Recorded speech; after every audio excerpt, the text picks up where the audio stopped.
하나님 말씀 히브리서입니다. 히브리서 11장 1절, 2절, 2절 보도록 하겠습니다. 히브리서 11장 1절, 2절 같이 읽겠습니다. 믿음은 바라는 것들의 실상이요 보이지 않는 것들의 증거니 선진들이 이로써 증거를 얻었느니라. 아멘. 오늘은 히브리서를 살펴보도록 합니다. 히브리서는 이 저자가 누구인지, 그리고 이 편지를 받고 있는 수신자가 누구인지 명백하게 밝히고 있지 않은 성경입니다. 그럼에도 불구하고 전통적으로 이 편지의 제목이 히브리인들에게라고 이렇게 제목이 붙은 것은 이 편지의 원래 제1차 이 수신자가 유대인 그리스도인들이었다라고 하는 이 고대의 가정을 반영한 결과라고 할 수 있어요. 따라서 저자가 이렇게 누구인지 밝히고 있지 않은 이유로 인해서 교회사 속에서 오랜 동안 많은 사람들이 이 편지의 저자가 누구였을 것이다 라고 하면서 많은 이름들이 그 저자로 거론되어 왔습니다. 그래서 고대에는 이 편지의 저자가 바나바나 혹은 바울이었을 것이다 이렇게 간주를 해왔습니다. 그리고 우리 한국교회도 히브리서 저자가 바울이다 이렇게 알고 있는 분들도 상당히 많아요. 그렇지만 이 책과 이 히브리서에 쓰여진 그런 문체와 아까도 말씀드렸잖아요. 우리가 성경을 기록할 때 1차적인 원인과 2차적인 원인에 의해서 이중 저자에 의해서 기록이 된 것이 성경이라고. 그래서 저자의 그런 문체, 이런 어떤 논리를 논증하는 방법 이런 것들이 사람마다 달라요. 요한이 다르고 베드로가 다르고 바울이 다르단 말이죠. 그래서 이 히브리서의 이 문체나 진리를 논증하는 방법이 바울의 다른 서신들에서와 다르다라는 겁니다. 그래서 이 바울이나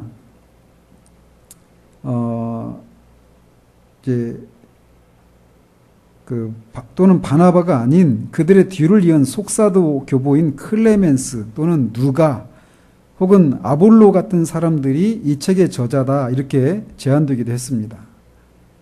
그래서 많은 사람들이 이 책의 저자다 이렇게 알려져 왔지만 오늘날 대다수의 학자들은 누가 이 책이 저자가 정확하게 누구인지 우리는 확실히 알 수 없다라고 하는 것이 대다수 많은 학자들의 입장입니다. 말씀드린 것처럼 이 책의 저자가 누구인지도 분명하지 않고 이 책의 수신자들이 누구인지도 분명히 나와 있지 않지만 이 성경을 읽어보면 이 히브리서를 기록한 사람과 이 수신자들이 서로 누구인지를 알았던 그런 사이였어요. 저자와 수신자들이.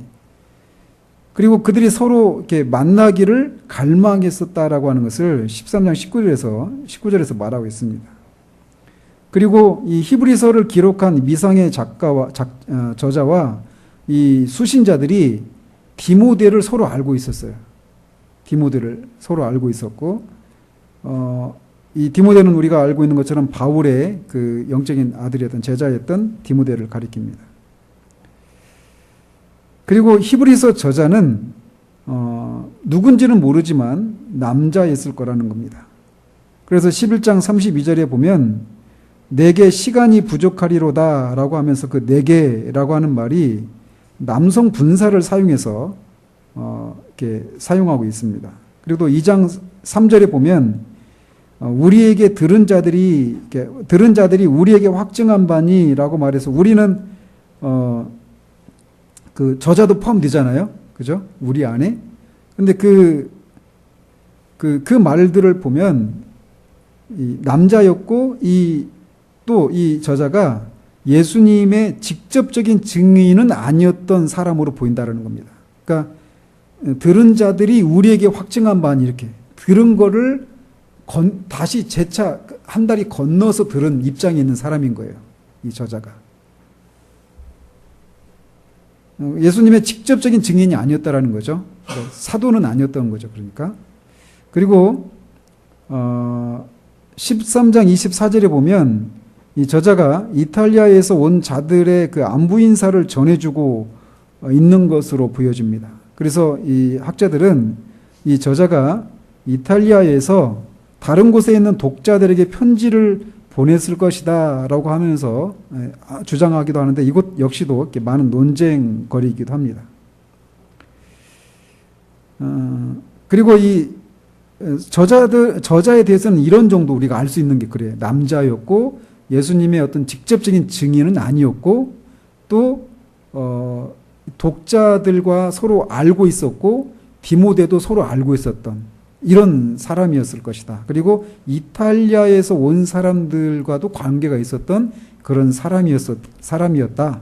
이런 정도로 우리가 알 수 있는 자료들이 그 정도입니다. 이제 독자들은 어떤 사람들이었는가? 앞에서 처음에 말씀드렸죠. 이 독자가 누구인지 명확하게 나와 있지 않다고. 그럼에도 불구하고 히브리인들에게라고 하는 제목이 붙어 있어서 이 책의 수신자가 유대인 그리스도인들이었을 것이다. 이렇게 말을 하고 있는데 그 근거들을 우리가 찾아볼 수 있다는 겁니다. 그래서 먼저 이 독자들의 그 사유적인 상황은 이 13장 3절에서 갇힌 자와 학대받는 자를 생각하라 라고 하는 그런 명령에서 우리가 그들의 사유적인 상황을 추론할 수 있습니다. 13장 23절에 보면 디모데가 석방된 지 얼마 되지 않았던 그런 상황이었어요. 즉, 이 히브리서의 이 독자들은, 히브리서를 받고 있는 이 수신자들은, 그 박해를 견뎌야만 하는 그런 상황이었다는 겁니다. 디모데가 석방된 지 얼마 안 됐고, 갇힌 자와 학대받는 자를 생각하라고 하는 그런 명령을 받고 있는 그런 상황이었다는 거예요. 그래서 이 신앙 때문에 박해를 견뎌내야만 하는 그런 상황에 있었고 또 감옥에 있는 이들을 긍휼히 여기고 너희 소유를 빼앗기는 것도 기쁘게 당한 것에 대해서 칭찬하고 있는 이런 구절들을 보면 이들이 이렇게 감옥에 갇히는 일도 있었고 재산을 빼앗기는 그런 일도 있었고 또 신앙 때문에 핍박을 받았던 그런 과거가 있는 그런 사람들이었다라는 것입니다. 이 독자들이 말이죠. 그리고 이 저자는 13장 9절 10절에 보면 교회 안에 다른 교훈에 대해서 경고하고 있는 그런 장면이 나옵니다. 근데 다른 교훈이 어떤 것인가라고 하는 것을 살펴보면 특히 제사용 음식의 사용과 관련되었을 것으로 보여집니다. 제사용 음식과 관련된 내용들. 그리고 저자는 독자들에게 거듭 믿음 안에서 인내할 것을 촉구하고 있는데 그 촉구하는 근거가 뭐냐면 그러니까 믿음 안에서 인내할 것을 촉구하고 있는데 그 어떤 믿음일까요? 누구를 믿는 믿음 안에서 인내하라고 촉구하고 있을까요? 그리스도예요, 그리스도. 그래서 왜 그렇게 그리스도를 믿는 믿음 안에서 인내해야 되는가?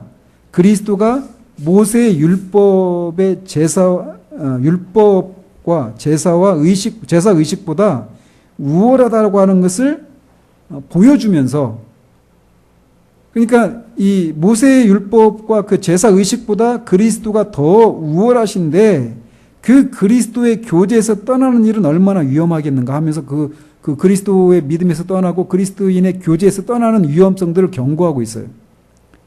그래서 그리스도가 모세보다 또 모세 율법보다 그 율법에 제시하고 있는 제사 제도와 각종 의식보다 더 우월한 분이다 이렇게 말하고 있어요. 즉 이 편지를 받고 있는 사람들은 모세에 대해서 알고 있는 사람들이겠죠. 또 율법에 대해서 제사에 대해서 의식에 대해서 알고 있는 사람이었을 거라는 것이죠. 그래서 이 사람들은 이 유대인 그리스도인이거나 이 유대교의 매력을 느끼고 있는 이방인들이었을 것이다. 이렇게 우리가 추론할 수 있다는 겁니다. 그리스도의 우월성을 강조하면서 그들보다 열등한 모세, 율법, 제사, 의식 이런 것들을 말하고 있는 걸 보니까 그죠? 더 나아가서 이 이 편지를 받고 있는 이 유대인 그리스도인들은 이 히브리서에서 구약의 구약의 구절들을 많이 인용하고 있거든요. 그 사실은 이 독자들이 구약의 내용들을 잘 이해하고 있는 사람이었을 것이다 라는 겁니다. 그리고 특별히 구약의 헬라어 번역본이 뭐죠? 구약을 헬라어로 번역한 성경이 어떤 성경이었죠? 70인경이라고 하는 성경이 있었다고 그랬어요. 그 70인경을 자주 사용하고 있거든요. 히브리서에서. 구약을 인용할 때 70인경을 인용하고 있는데 이 편지를 받고 있는 사람들이 그 내용을 모르는데 그걸 인용할 수는 없잖아요. 그래서 그런 것들을 잘 이해하고 있는 독자들이었을 것이다 라는 겁니다. 그렇기 때문에 이 편지를 받고 있는 사람들이 유대인 그리스도인들이어서 히브리인들에게 라고 하는 제목이 붙는 것이 타당했다라고 말할 수 있는 거죠. 이 히브리서가 언제 기록이 되었는가에 대해서도 여러 논쟁이 있습니다. 근데 결론적으로 말씀을 드리면 이 히브리서는 1세기에 기록이 되었어요. 그러니까 100년, 주후 100년이 되기 전에 기록이 되었는데 특별히 주후 70년, 주후 AD 70년에 어떤 역사적인 종교사적으로 큰 사건이 있었어요. 여러분들이 자꾸 이런 사실들을 이렇게 들어서 어느 정도 기독교적인 그런 상식으로 가지고 있어야 되는데 주후 70년에 어떤 일이 일어났냐면 로마의 디도 장군에 의해서 예루살렘 성전이 파괴돼요. 그러니까 성전이 파괴되니까 성전 제사를 드릴 수가 없죠. 그죠? 그래서 그랬는데 이 히브리서가 주 70년에 예루살렘 성전이 파괴되는 그 일이 있기 전에 기록이 되었을 것이다. 이렇게 주장한다라는 거죠. 근데 왜 그렇게 얘기를 하느냐면 아까도 말씀드렸죠. 디모데가 감옥에서 석방된 지 얼마 안 되었다라고 하는 구절이 있다고요. 13장 23절이 있는데 디모데는 바울을 이은 속사도예요. 그러니까 100년이 지나기 전에 활동했던 사람이거든요. 디모데는. 그리고 히브리서가 주후 96년경에 기록된 클레멘스 1서에 클레멘스라고 하는 교부가 쓴 클레멘스 1서라고 하는 편지가 있는데 정경은 아니고요. 근데 그 성경에 그 편지에 끼친 영향 등이 있다라는 겁니다. 클레멘스 1서에 히브리서 영향을 받은 흔적들이 있어요. 근데 그게 96년경에 기록이 됐으니까 그거보단 먼저 나왔어야 된다라는 거죠. 아무튼 이 책이 언제 기록이 되었는가에 대해 핵심적인 문제는 예루살렘 성전의 파괴, 아까 말씀드린 것처럼 주 70년 그 파괴가 일어나기 전에 기록이 되었느냐, 후에 기록이 되느냐에 관계가 있는 거예요.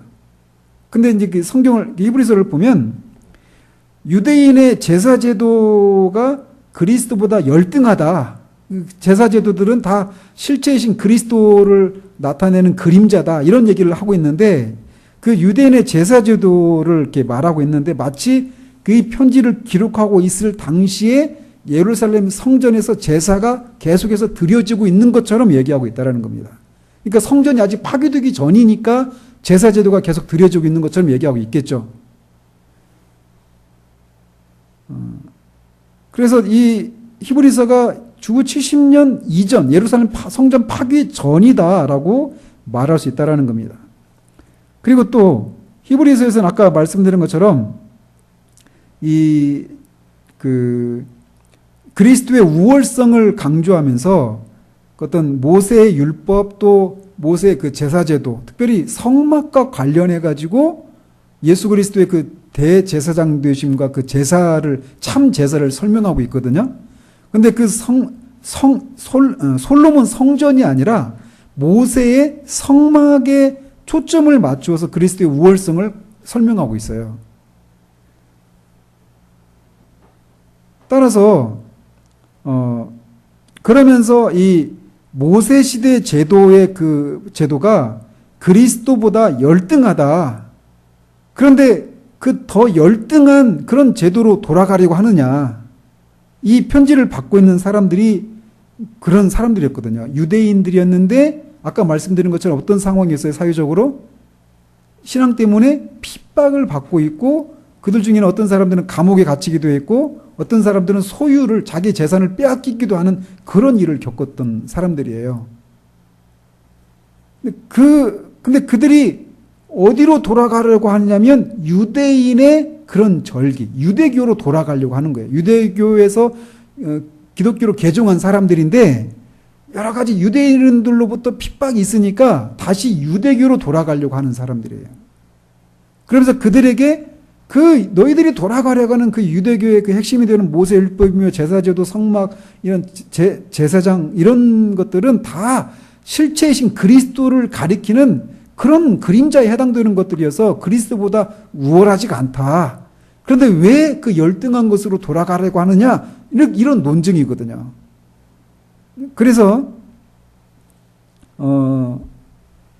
성전 제사가 이 사람들이 다시 유대인의 관습, 즉 성전에서 제사를 드리려고 하는 이런 관습으로 돌아가려고 하고 있는 상황인데 그러지 말라 이렇게 얘기하고 있단 말이에요.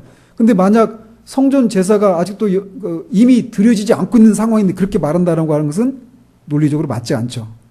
따라서 이 편지가 기록된 것은 성전이 파괴되기 전 주후 70년 이전에 기록이 되었을 것이다. 이렇게 추정을 할 수 있습니다.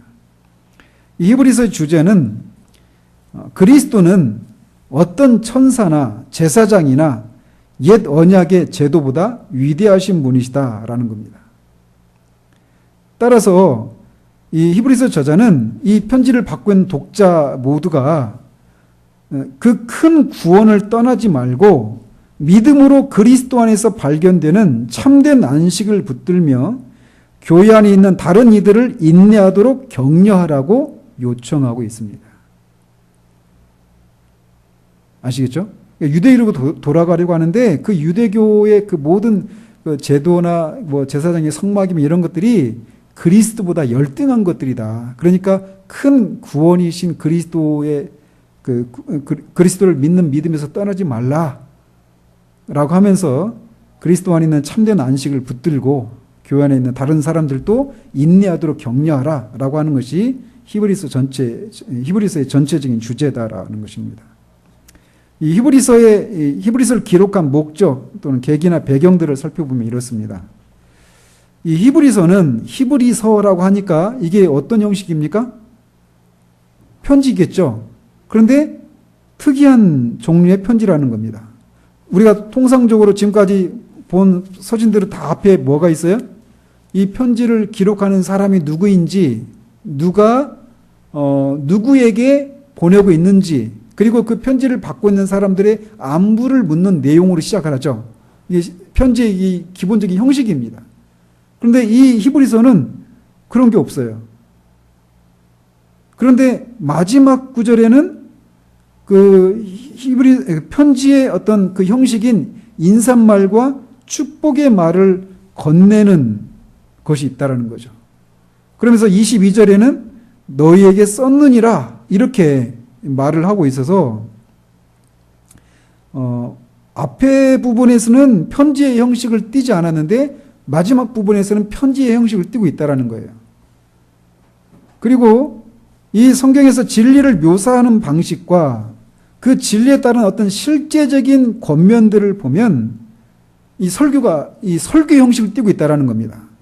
설교가 뭐예요? 하나님의 말씀을 먼저 주의하죠. 이 성경에서 뭐라고 말하고 있는지. 그러면서 거기에서 어떤 교리들, 진리들을 도출해 내잖아요.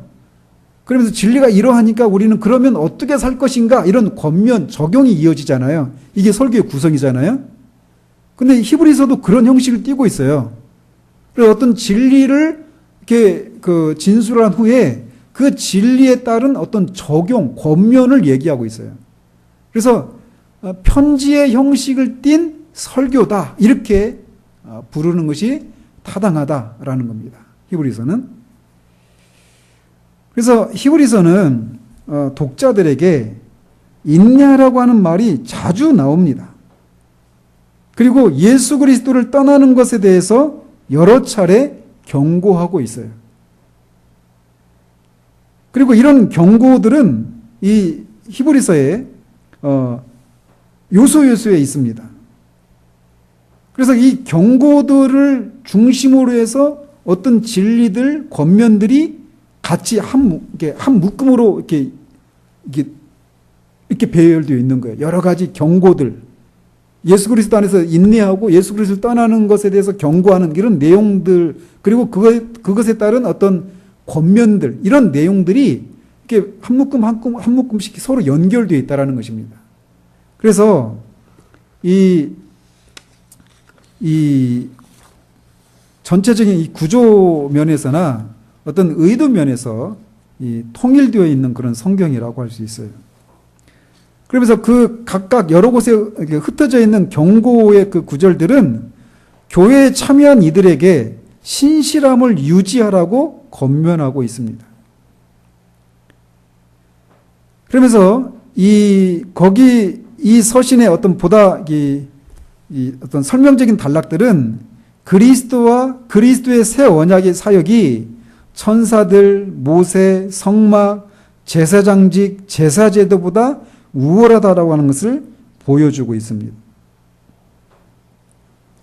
그러니까 그리스도와 그의 새 언약의 사역이 천사들이나 모세나 성막이나 제사장직이나 제사제도보다 더 우월하니까 그런 것들이 어때요? 그리스도보다 열등한 거죠. 그러니까 그리스도보다 열등한 것으로 되돌아가려고 하는 그런 것이 무익하다라고 하는 것을 말해주고 있는 거예요. 그리스도의 그 우월성을 아까 말씀드린 것처럼 천사나 어떤 제사장이나 제사제도나 그 성막 이런 것들보다 더 우월한데 그 그리스도보다 열등한 것으로 돌아가려고 하는 그런 생각을 품고 있는 이들의 그 생각이 무익하고 어리석은 것이다라고 하는 것을 말해주고 있는 거란 말이에요. 따라서 이 책은 교회가 그리스도 중심의 신앙을 굳게 붙들도록 격려하고 있다라는 겁니다.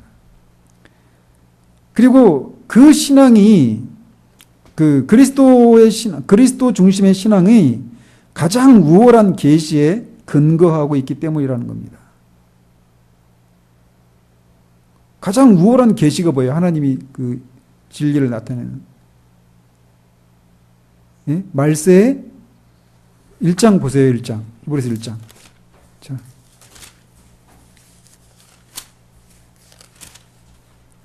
1절, 2절 한번 같이 한번 보겠습니다. 시작.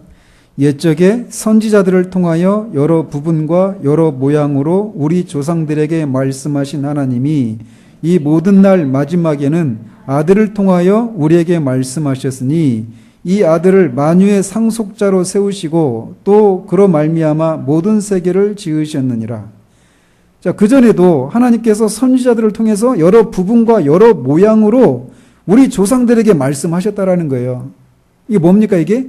이거를 신학적인 용어로 계시하셨다라는 거예요. 여러 모양으로 부분적으로 또 여러 모양으로. 그런데 이 모든 날 마지막에 그러니까 말세에 그의 아들을 통해서 하나님이 말씀하셨다라는 거예요. 그래서 그 전에 여러 가지 부분적으로 또 여러 모양으로 말했던 것들의 그 실체를 드러내시고 이 전체적으로 종합적으로 아들을 통해서 말씀하셨다라는 내용이에요. 그래서 이 그리스도 신앙이 다른 것보다 더 우월하다. 계시에 있어서 이거를 말해주고 있다라는 겁니다. 그래서 그리스도 중심의 신앙을 굳게 붙들어야 할 이유가 거기에 있다라는 거예요. 이 다른 것들보다 더 우월하고 계시의 방식에 있어서 더 우월하기 때문에 그리스도 중심의 신앙에 붙들려 있어야 된다. 이렇게 권면하고 있다라는 겁니다. 그러면서 그런 권면의 배경은 왜 그렇게 권면을 하고 있느냐면 이 편지를 받고 있는 독자들이 아까도 말씀드린 것처럼 신앙 때문에 박해를 받고 있어요. 그리고 삶의 시련이 계속해서 삶의 시련이 계속 되어서 그들이 견뎌내야 할 필요성이 있었을 것이 분명하다라는 겁니다. 그러니까 인내하라는 거죠. 그래서 이렇게 박해가 있고 삶의 시련이 계속 되니까 이들이 어떤 상황이었냐면 어떤 사람들은 이 기독교의 가르침에 대해서 점점 주의를 기울이지 않는 현상이 일어났어요. 그러니까 신앙 때문에 박해가 있고 어떤 그 삶의 시련이 계속되니까 그 기독교의 가르침에 열의가 없는 거예요. 이렇게 보면은 우리도 점점 우리의 신앙과 밀접해지죠. 우리의 상황과. 그죠? 또 어떤 사람들은 이 기독교인의 모임에 정기적으로 참석하는 것을 중단한 사람들도 생겨났어요. 이게 우리 신앙이 점점 뒤로 이렇게 물러가게 될 때 나타나는 현상이죠. 이미 이때도 있었던 거예요.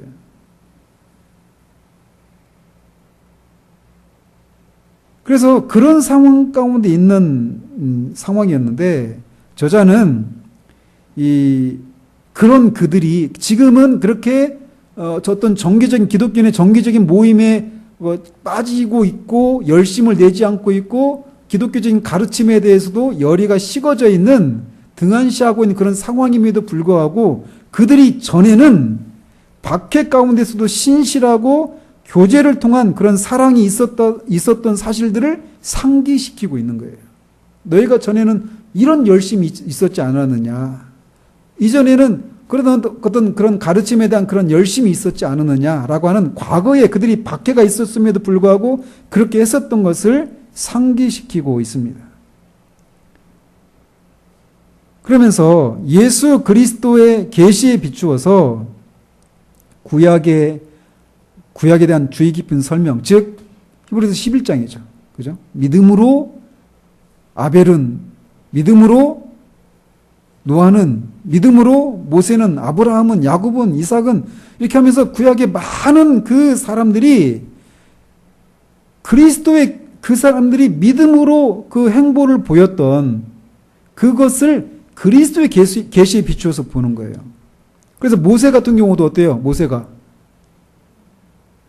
모세를 뭐라고 합니까? 모세가 그리스도를 보았습니까? 아니죠. 근데 뭐라고 그래요? 한번 11장 볼까요? 23절, 25절까지, 26절까지 같이 한번 봅시다. 시작. 믿음으로 모세가 났을 때 그 부모가 아름다운 아이임을 보고 석 달 동안 숨겨 왕의 명령을 무서워하지 아니하였으며 믿음으로 모세는 장성하여 바로의 공주의 아들이라 칭함받기를 거절하고 도리어 하나님의 백성과 함께 고난받기를 잠시 죄악의 낙을 누리는 것보다 더 좋아하고 그리스도를 위하여 받는 수모를 애굽의 모든 보화보다 더 큰 재물로 여겼으니 이는 상 주심을 바라봄이라. 그러니까 이 구약에 있는 그 믿음에 신실했던 사람들을 그리스도의 계시에 비추어서 그들이 신실했고 그리스도의 신앙에 신실했고 그 결과 그들이 어떻게 되었는가를 일깨우면서 그리스도 중심의 신앙에서 물러나서 유대교회로 돌아가려고 하는 사람들을 권면하고 격려하고 있는 거예요. 이 히브리서 전체의 주제가. 히브리서에서 가르치고 있는 이 구원론은 하나님의 아들이 하늘의 대제사장이 되시고 자신을 단번에 제물로 들이셨다라고 하는 히브리서의 기독론의 뿌리를 두고 있습니다. 그래서 그리스도는 믿음 안에서 다가가는 모든 이들을 위해서 구원을 획득하셨고 그 믿음은 약속된 영원한 보상을 받을 때까지 견뎌내는 믿음이다라고 하는 것을 히브리서에서 말해주고 있어요. 히브리서에서 다루고 있는 핵심 주제들을 살펴보면 이렇습니다. 첫 번째로 예수님은 어떤 분이라고 히브리서 기자가 말하고 있느냐면 완전하신 하나님이시자 완전한 인간으로 소개하고 있습니다. 히브리서에서 중요한 게 기독론이에요. 기독론이 누구에 관한 얘기예요?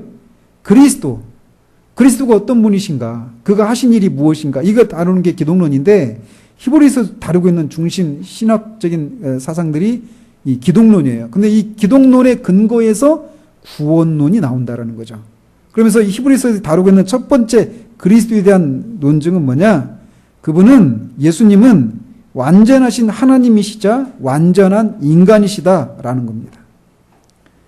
그리고 두 번째로 예수님은 하나님의 아들로서 하나님 아버지를 계시하시고, 그러니까 그래서 예수님을 성자 하나님을 뭐라고 부르냐면 보이지 않는 하나님을 나타내신 하나님이시다 이렇게 얘기해요.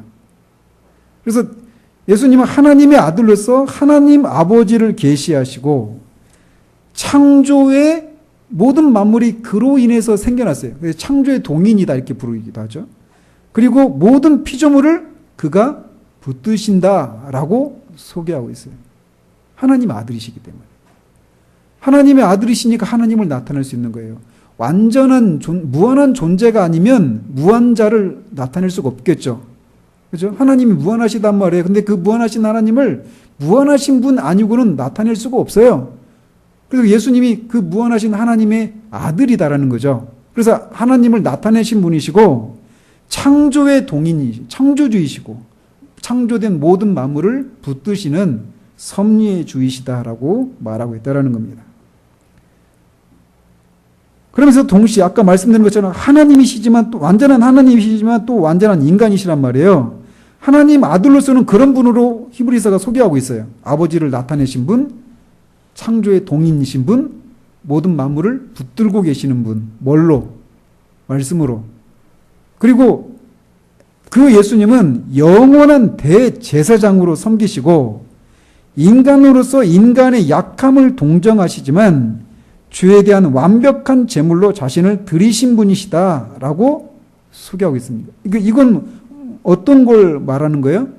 예수님의 인성에 대해서, 완전한 인간 되심에 대해서 얘기하고 있는 거예요. 그래서 그분은 영원한 대제사장으로 섬기시는데 인간으로서 인간의 약함을 동정하시는 분이시고 또 죄에 대한 완벽한 제물로 자신을 드리신 분이시다 이렇게 소개하고 있다는 거죠. 그러면서 이 예수님은 아까도 몇 번 언급해 드린 것처럼 천사나 모세 또 모세 언약 지상에 있는 성막과 제사장 제도보다 더 우월하신 분이시다라는 겁니다. 예수님에 대해서는 이렇게 소개하고 있어요. 그리고 모든 인간은 죄에 대한 영원한 심판에 직면하게 되어 있다라고 또 말하고 있습니다. 그리고 또 다른 핵심 주제는 믿음은 하나님을 기쁘시게 하고 하나님의 영원한 구원의 약속에 참여하는데 필수적이다라고 하는 것을 말해주고 있습니다. 믿음이 없으면 하나님을 기쁘시게 해드릴 수가 없다라는 겁니다. 이 하나님의 예수 그리스도를 통해서 이루신 영원한 구원의 약속에 참여하기 위해서도 믿음이 필수적이다라고 하는 것을 말해주고 있어요. 또 믿음은 하나님의 보이지 않는 실제와 약속에 대한 확신을 요구한다. 우리가 읽었던 본문이죠. 그런 믿음은 인내를 낳는다라고 말하고 있습니다. 인내는 그리스도인의 삶에 있어서 필수적이다라고 히브리서 기자는 말하고 있어요. 그런데 이 히브리서 이 편지를 받고 있는 그 교회에 참여한 이들에게 인내할 것을 권면하고 있어요. 다시 말하면 그들의 인내가 부족하다는 거죠. 그 인내가 그리스도인의 삶에 있어서 필수적인데 이 편지를 받고 있는 사람들이 인내가 부족한 상황에 대해서 경고하고 있어요. 또 하나님의 약속은 신뢰할 만한 것이고 영원한 구원에 대한 약속도 포함된다라고 말하고 있습니다. 마지막으로 말세는 예수 그리스도의 출현과 더불어 이미 시작되었지만 아직 그리스도가 재림하실 때의 완성을 기다리고 있다라고 하는 것이 히브리서의 이 마지막 핵심적인 주제입니다. 그러니까 어떻게 돼요? 이미 그리스도가 오심으로 인해서 말세가 시작됐지만 그 말세의 완성은 언제라고요? 그리스도의 재림이에요. 그러면 이렇게 이미와 아직 사이에 있는 우리가 해야 될 건 뭐예요? 인내하고 소망하고 기대하는 거예요. 뭘? 하나님이 약속하신 것을. 우리가 해야 될 게 그거라는 거죠. 마지막으로 구원사적으로 히브리서에서 말하고 있는 것들을 보면 그리스도는 최종적인 구원을 성취하셨고 최종적인 하나님의 말씀을 가져오셨고 마지막 제사장이자 구약이 암시한 단 한 번의 제사가 되셨다라는 겁니다. 즉 그리스도가 최종적인 구원을 성취하셨다라고 하는 것은 구원을 위해서 필요한 일이 있다라는 거 없다라는 거예요? 없다라는 겁니다. 그리고 최종적인 하나님의 말씀을 가져오셨다라는 거예요. 그러니까 또 다른 어떤 계시가 필요하다 없다? 없다라는 것입니다. 그리고 이분은 그리스도는 마지막 제사장이시다라는 겁니다. 그러니까 또 다른 제사장이 우리의 죄를 감당하고 하나님 앞에 우리가 나아갈 때 우리 편에 서주실 제사장이 필요가 없다. 그분이 완전한 우리의 대제사장이시다라는 겁니다. 그리고 구약이 암시한 단 한 번의 제사. 구약이 암시한 게 뭐예요? 뭘 통해서 구약이 암시하고 있어서 이거를 구약이 여러 반복적으로 해마다 드리는 제사. 그것이 암시하고 있는 게 뭐였어요? 예수 그리스도를 통해서 영 단번에 드려질 희생제사, 이 속죄제사, 이거를 암시하고 있었는데 그분이 바로 그 구약의 그 제사제도들이 암시하고 있었던 단 한 번에 영 단번에 드린 제사가 되셨다라는 것입니다. 이게 히브리서에서 말하고 있는 거예요. 그래서 히브리서를 살펴보면 기독론에 대한 내용들이 굉장히 풍성하게 나와 있습니다. 보십시오. 우리가 뭘 믿습니까? 우리가 믿을 때 우리가 믿는 내용이 그러니까 우리가 얼마나 열심히 믿는가보다 더 중요한 게 뭘까요? 우리가 믿는 것이 진짜인가, 진리인가, 이게 더 중요하잖아요. 그죠? 그러니까, 근데 우리의 믿음이 진짜다라고 하는 것을 변증하는 방법이 뭐냐면, 구약에서 말하고 있는 그 여러 선지자들 통해서 계시되었고, 구약의 여러 제사제도와 성막과 그 율법과 절기들, 이런 것들이 가리키고 있었던 궁극적인 실체가 누구냐? 바로 그리스도다. 그래서 너희들이 믿는 그 믿음이 결코 헛된 게 아니다 라고 하는 분명한 근거를 우리가 붙들고 있어야 되잖아요. 히브리서 기자는 그걸 말해주고 있는 거예요, 우리들에게. 그래서 너희들이 그리스도를 믿는 것으로 충분하다. 왜? 너희들이 돌아가려고 하는 구약의 성막과 그 제사제도 이런 것들은 결국 그리스도를 가리키는 건데 왜 그 우월한 것을 붙들지 않고 열등한 것으로 돌아가려고 하느냐. 그리스도로 충분하다. 그가 진짜 구약이 말하고 있었던 그 모든 구약의 그 모든 제사장들이 가리키고 있었던 실체이시다. 그래서 그 그리스도의 신앙 안에 견고하게 서 있어라. 그러기 위해서 인내해라. 이것이 히브리서가 우리에게 말해주고 있는 겁니다. 기도하도록 하겠습니다. 하나님 아버지, 히브리서가 무엇을 우리에게 말해주고 있는가를 살펴보았습니다. 계속되는 박해와 지속되는 삶의 시련 속에서 저들이 그리스도의 가르침에서 식어지고 기독교인의 정기적인 모임에 있어서도 참석하지 않으면서 그 박해를 피하고자 하는 그런 마음에서 옛 언약으로 유대교로 돌아가려고 하는 그런 사람들에게 그들이 믿고 있는 그리스도 중심의 신앙이 정말 그 이상의 신앙이 없고 그것이 최종적이며 그들이 돌아가고자 하는 것들이 가리키고 있었던 실체임을 히브리서 저자가 변정하는 것을 통해서 그들로 하여금 그리스도 안에, 그리스도를 믿는 신앙 안에 견고하게 붙들려 있을 것을 말하고 있는 히브리서를 우리가 살펴보았습니다. 하나님, 우리가 무엇을 믿는지, 믿고 있는 믿음의 대상이신 그리스도가 왜 우리의 믿음의 대상이 되실 수 있는지, 그 우리의 믿음이 내용들이 허상이 아닌 그 이유들을 히브리서 저자가 우리에게 말해주고 있는데 그 진리에 우리가 견고하게 붙들려서 우리가 더욱더 우리 앞에서 그 그리스도의 오심을 기다리며 믿음으로 우리 앞에 살았던 많은 믿음의 선진들이 그 믿음이 결코 헛되지 않았던 것을 그들의 삶을 통해 우리가 지켜보았던 것처럼 우리도 그 믿음의 반열에 서서 인내하고 그리스도를 다시 오실 그리스도를 기다리며 소망하며 살아가는 우리들 될 수 있도록 주님 도와주시길 원합니다. 예수 그리스도 이름으로 기도합니다. 아멘.